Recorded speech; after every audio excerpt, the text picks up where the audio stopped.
Vous voulez plus les voir? Quelles séquelles vous gardez, vous, encore aujourd'hui? Les séquelles, c'est à vie, hein. Je crois que c'est à vie. Bon, psychologiquement, ça va mieux, parce que je me suis sorti. J'ai pas été voir des psychiatres, quoi que ce soit. J'ai écrit un livre justement sur ça. Vous faites quoi aujourd'hui? Je suis boulanger, toujours à Arcachon. J'ai fait beaucoup de boulangerie, mais voilà, là je suis bien, voilà, c'est celui-là. Ça a été ma sorte de thérapie pour moi. En fait, au lieu d'aller voir un psychiatre, j'ai préféré écrire un livre, déjà pour porter, pour les gens qui étaient dans le même cas, et pour ceux qui ne connaissent pas justement. Au pain sec et à l'eau, c'est le titre de votre livre, Histoire d'une maltraitance, et c'est publié chez Michel Lafon. Tout à fait. Et puis quel homme vous êtes devenu aujourd'hui? Un peu plus affirmé, mais toujours timide, mais bon... Vous me disiez tout à l'heure que vous aviez la rage. Ça se traduit comment, cette rage? C'est-à-dire que je ne pourrais pas tomber plus bas, c'est pas possible. Donc faut croquer la vie à pleines dents, on n'a qu'une vie, et il faut foncer, quoi. Même s'il nous arrive des choses très tristes, il faut pas perdre espoir, il faut toujours savoir. Savoir qu'il a raison.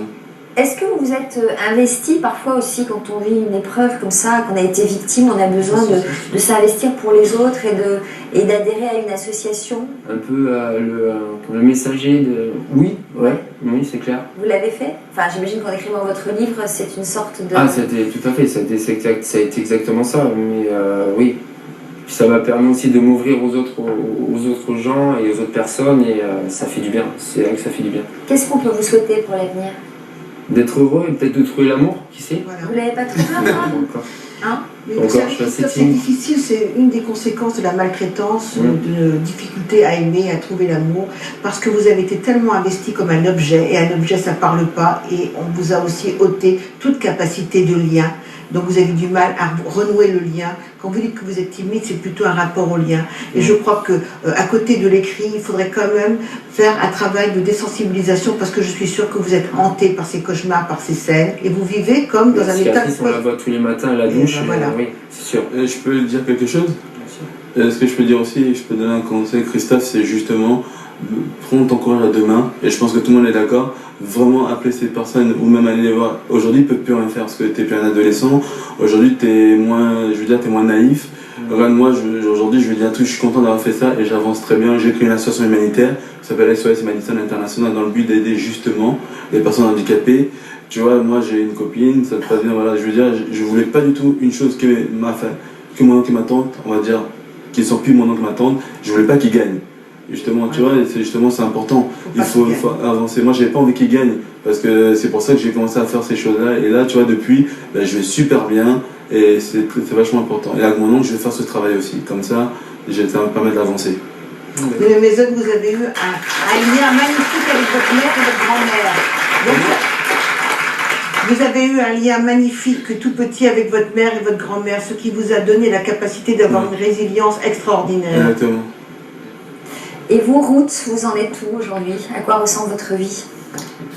Moi, aujourd'hui, je dirais, je remercie Dieu parce qu'aujourd'hui, je suis devenue celle qu'on m'a dit que je ne serais jamais. J'ai un travail, j'ai un papier, je n'ai plus peur de la police parce que je ne fais rien de mal. Quel regard vous portez sur votre histoire? Cette histoire est derrière moi aujourd'hui. Parce que je ne fais plus de cauchemars, je ne réveille plus en entendant ces dames appeler mon nom. Donc, j'ai essayé quand j'ai eu mon appartement, j'ai laissé le mur tout en blanc. Parce que je veux que rien dans l'appartement me rappelle chez elle, quoi. Parce que, pendant longtemps, je me réveillais, je me demandais encore où j'étais. Quand je vois mon mur, je sais que je ne suis pas chez elle. Voilà. Aujourd'hui, quand je marche, plus ça va, plus je me sens mieux. Je ne regarde plus derrière moi quand je marche. J'ai eu peur très longtemps, pendant longtemps, quoi, de représailles. Est-ce que vous avez eu besoin, vous aussi, comme Mason, de dire à vos bourreaux ce que vous pensiez d'elles? Non. Donc aujourd'hui, je ne sais pas qu'est-ce qu'elles sont devenues. Je pense qu'elles ne savent pas ce que je suis devenue aussi. Moi, c'est pas des réflexions, en fait. Et je vais vous dire, je ne cherche pas à les rencontrer, non. Moi, c'est le contraire. Mon oncle et ma tante, ils savent ce que je suis devenue. Elle m'a même demandé du travail. crois. Est-ce qu'on a envie de se venger Oui. quand on a subi ça? Non. C'est même plus une vengeance. Non, hein, je crois pour que- moi non. Pour moi non, parce que en même temps, il y a tellement de gens bien dans le monde, parce qu'après cette dame-là, j'ai rencontré des gens bien. Ce qui a fait qu'aujourd'hui, j'ai même plus envie de les voir. On Parce que, apaisé, en fait. oui, pour moi, c'est que ces personnes-là ne représentent rien pour moi. Parce qu'il y a eu beaucoup de personnes qui m'ont aidée. J'ai eu que du bien après. Qu'est-ce que vous espérez pour l'avenir? Continuer dans le droit chemin. Bon, on vous le souhaite. Yvonne, juste pour terminer, comment se reconstruire après avoir vécu une telle épreuve? Alors j'ai envie de dire que c'est quand même très très difficile de se reconstruire. Je pense qu'on peut écrire ce que vous avez fait, Christophe, affronter ses agresseurs pour ne plus avoir peur, ça me paraît évident, et pour exister. Et quant à route, effectivement, trouver des satisfactions qui vous soient personnelles et continuer, parce que vous avez pris l'option, de par votre religion, de ne pas regarder en arrière, mais de regarder les personnes qui sont bienfaisantes autour de vous. Donc je trouve que c'est bien, mais je crois vraiment, oser parler, Bonjour à tous, aujourd'hui dans la partie magazine du 12-14, on va vous parler d'esclavage moderne, un terme qui existe vraiment et qui n'est pas seulement un terme que vous pouvez lire dans les journaux, ça existe dans la vraie vie. C'est arrivé à notre invité Christophe Lavigne à Arcachon. Il travaillait chez des boulangers. Ses anciens patrons ont été condamnés l'année dernière à 6 mois de prison ferme. Christophe Lavigne aujourd'hui témoigne dans un ouvrage qui vient de paraître aux éditions Robert Laffont qui s'intitule Au pain sec et à l'eau. Il est l'invité du jour du 12-14 aujourd'hui. La chronique de ce mardi, comme chaque mardi, on va vous parler de personnes qui ont changé de vie. Et aujourd'hui, Nicolas Lagouette n'a pas vraiment changé de vie professionnelle, c'est plutôt un étudiant qui a décidé de s'orienter vers un métier manuel. Il a décidé d'être boulanger dans le Pays Basque. On ira à sa rencontre dans un petit instant. Et puis le coup de cœur du 12-14, ce sera avec Gauthier Bazel qui vient nous parler de festival de cinéma, mais pas de n'importe lequel, un festival de cinéma consacré à la vie rurale. C'est dans un tout petit instant.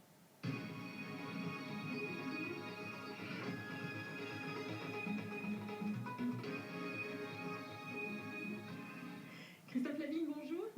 Vous êtes notre invité aujourd'hui et à juste titre, vous venez de me reprendre parce que j'ai dit que votre ouvrage était paru aux éditions Robert Laffont. En fait, c'est chez Michel Laffont.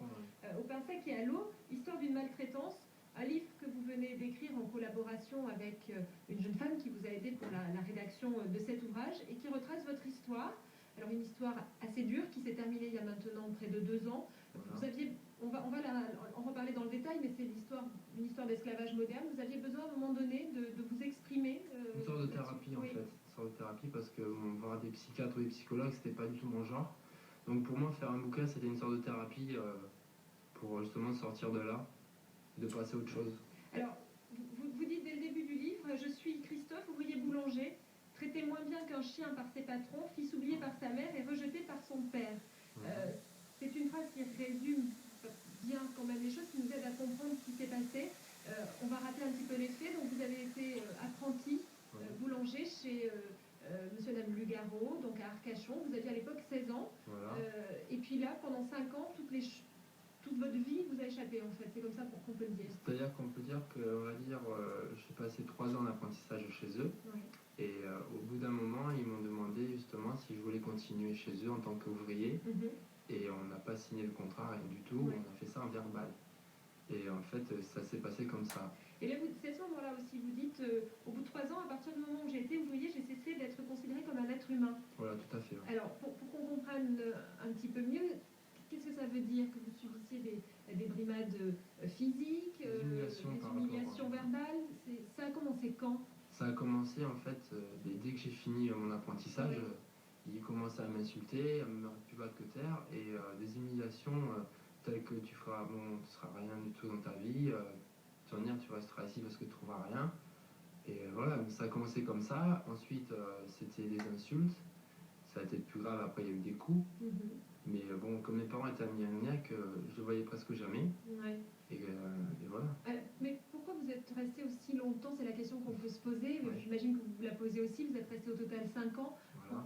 Pourquoi être resté aussi longtemps sans rien dire? Parce qu'en fait, si vous voulez, c'est un cercle vicieux. C'est-à-dire quand vous rentrez dans ce genre de boulangerie artisanale où d'un côté il fait jour et de l'autre il fait nuit, parce que c'est ce que c'était en fait. Vous aviez des Le horaires jour de et la nuit, travail voilà. Vous démarriez à 3h du matin jusqu'à 15h. En saison, c'est-à-dire qu'en hiver, je finissais vers 11h du matin et on allait dans leur maison vers la Teste, justement, faire du jardinage ou de la maçonnerie. En fait, vous étiez tout le temps avec eux. Alors, pour qu'on comprenne bien, vous êtes arrivé chez eux, vous aviez 16 ans. Voilà. Vous aviez choisi ce métier, hein, vous vouliez être Au début, boulanger. déjà, je voulais être pâtissier, mais comme ils en avaient déjà un, ils m'ont pris en tant que boulanger. Alors, vous êtes arrivé là-bas avec votre père, qui a traité quand même les choses apparemment aussi avec eux. Voilà. C'est-à-dire que sciemment, votre père a refusé de vous ouvrir un compte en banque. Il prenait une partie de votre salaire quand vous en avez eu un. C'est Pour ça mettre aussi, de côté, hein, justement, ouais. pour moi plus tard. Vous l'avez retrouvé Mais cet c'est argent? les patrons qui ne voulaient pas que j'ouvre un compte, en fait. Ouais. Parce qu'ils me pensaient très très dépensier et que j'étais immature pour mon âge et que j'avais tout dépensé, en fait, Ouais. donc ils ne voulaient pas. Mais ils n'avaient pas le droit. Christophe, d'après vous, pourquoi votre père n'a rien dit? Pourquoi mon père n'a rien dit Parce qu'il se sentait justement... parce qu'il avait dit justement à mon père que quand il vendait, parce qu'il voulait vendre la boulangerie, il avait dit justement on lui donnera son solde de tout compte quand on aura vendu la boulangerie. Donc en fait, mon père les a cru, donc Ouais. il a rien dit, il s'en est pas trop mêlé. Donc tout ça se termine par une affaire judiciaire qui est déclenchée parce qu'à un moment donné, votre ex-patronne vous donne un coup de couteau. Voilà. Vous partez à l'hôpital. Oui. Qu'est-ce qui vous a... 5 jours. Hein. Ouais. Au Au bout de 5 jours, parce qu'elle vous soigne avec un pansement qu'elle a cherché à la pharmacie qui n'a rien de fabuleux à la guérison parce que au contraire ça suppure et puis ça commence à un peu s'infecter et là c'est le drame. Parce que... Là, c'est l'événement qui a fait qu'à un moment donné, vous vous êtes pris en main, secoué, et que vous avez dit ça peut plus durer. Ben là, à un moment donné, au bout du 5e jour, j'ai dit c'est bon, j'en ai marre quoi. Si je reste là, je vais crever, donc je préfère sortir et puis trouver la liberté. Vous vous sentiez en prison chez eux? Oui. Ouais, parce que je pouvais pas sortir, en plus je m'étais renfermé moi-même, j'avais pas de copains, j'avais une petite amie que j'ai perdue à cause d'eux, mais c'était vraiment... non, c'était l'enfer. C'était l'enfer. Qu'est-ce qui a été le plus dur et qui vous a le plus blessé? Ce coup de couteau ou... Le coup de couteau, c'était physique. Psychologiquement, c'était les humiliations et surtout les brimades. Surtout ça. Quand vous dites brimade, c'est quoi? C'est-à-dire porter justement des faux jugements sur moi et surtout devant tous les clients et surtout devant tous les représentants qui venaient à la boulangerie justement pour les fournitures. Comment réagissaient vos collègues? Il y a l'inspection du travail, on peut se tourner peut-être vers Ils sont certaines... venus plusieurs fois à deux Ouais. reprises justement parce que ils ont vu que la chambre n'était pas aux normes, Ouais. donc ils m'ont monté en haut chez eux. Parce Vous étiez que, logé au départ dans voilà, un débarras, oui. dans un petit débarras où ils mettaient tout ce qui était en trop dedans. Et l'inspection du travail est passée, justement, elle leur a dit qu'il fallait une chambre correcte avec tout aux normes. Et en fait, bon, ça a été, mais c'était pas mieux quoi. C'était vraiment pas mieux. Pourquoi vous n'avez jamais rien dit à votre père? J'osais pas en parler. J'osais pas en parler parce que j'avais trop peur justement que ça retombe sur lui et qu'il me croit pas parce que pour lui c'était bien, j'avais trouvé un job et tout, j'étais bien. Et puis d'un côté, comme ça, il s'occupait plus, justement, il pouvait s'occuper de ma sœur. Ouais. Donc il n'avait plus besoin de s'occuper de moi, j'étais sur les rails. Le problème, c'est qu'il ne savait pas ce qui se passait là-bas, donc il y avait tout faux. Quoi. Alors tout ça s'est terminé par un procès, deux procès, un au prud'homme puisque vous aviez des arriérés de salaire, un procès au pénal. Vos anciens patrons ont été condamnés à 6 mois de prison ferme et à vous verser des... 6 mois de sursis, oui, et à vous verser des dommages et intérêts. Ils ont malgré tout fait 5 mois de prison ferme. Oui. Là, on a quelques images du procès. Quand vous revoyez ces images, vous ressentez quoi aujourd'hui? De la haine par rapport à eux, mais surtout du dégoût par rapport à ce qu'ils peuvent faire à des gens on va dire, d'un jeune comme ça, sans beaucoup de caractère, parce que j'étais très naïve avant. Mais... Maintenant, je suis fort, quoi. Je pourrais soulever des montagnes. Ouais. Et je sens que, voilà, quoi. Maintenant, ce que je ressens par rapport à eux, c'est, on va dire, du dégoût. Quand vous êtes arrivé à la police et à l'hôpital, vous avez dû expliquer ce qui s'était passé. Quelles ont été les premières réactions? On vous a cru, on vous a aidé? Les premières réactions, ça a été qu'en fait, ils ont vu la blessure, donc ils m'ont demandé qu'est-ce qui se passait. Moi, je leur ai dit, je veux porter plainte. Mais je ne sentais même pas la blessure, en fait, parce que ça faisait tellement mal que j'ai voulu porter plainte directement. Et en fait, ils m'ont amené à l'hôpital, mais après, j'ai porté plainte. Et j'ai téléphoné à mon père, mais mon père n'a rien voulu entendre. Car, en fait, la patronne avait dit... à mon père justement que j'étais fait ça avec un ouvre-boîte. Et que vous alliez l'appeler en lui racontant une autre histoire. Voilà, exactement. Et elle avait tout monté justement contre moi. Et après, il faut trouver un avocat, il faut trouver à se loger. Vous avez été aidé à un moment J'ai donné? été aidé Vous par avez- les éducateurs justement du CLAGE et du GEBA d'Arcachon, et du CSAS d'Arcachon aussi, qui m'ont réussi à trouver un emploi et aussi un logement. Christophe, on va en reparler justement de ce que vous faites aujourd'hui. On va passer à un autre sujet, mais on reste quand même on va vous parler du même métier qui est le vôtre et je crois que vous aimez toujours, malgré tout. Ah oui. C'est avec Serge Vaux qui nous parle bien entendu